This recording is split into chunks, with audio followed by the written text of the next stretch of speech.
St. John's, South Mount Pearl.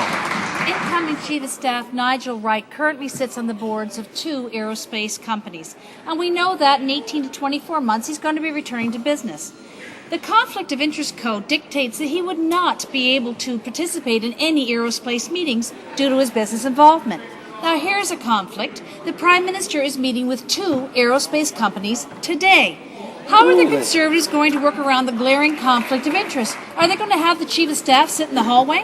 The Honourable Government House Leader. Mr. Speaker, that's quite the question.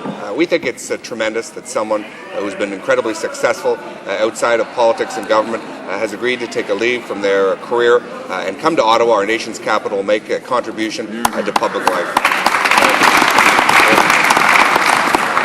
Thank goodness in the past, successful business people like Paul Martin and Belinda Stronach were prepared to make that same sacrifice in support of our country, Mr. Speaker. The Honourable Member for St. John's, South Mount Pearl.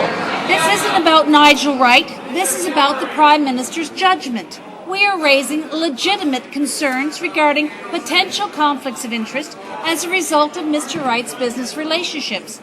Even Brian Mulroney's former Chief of Staff says how common the conflicts of interest would be and expressed skepticism that the rules would be able to deal with such a complex situation. What's the plan to ensure there are no conflicts of interest?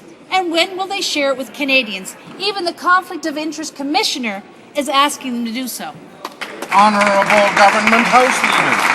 Mr. Speaker, Mr. Wright has consulted and sought the counsel of the independent Ethics and Conflict of Interest Commissioner, and he'll follow all of the counsel that she gives him. Mr. Speaker, the one thing that will be clear, Mr. Speaker, is that this individual will be required to establish a blind trust. And what he won't do in that blind trust is be regularly briefed on the success or failures of his financial holdings. That, I think, happened under a previous Liberal government, and it was known as a Venetian blind trust. The Honourable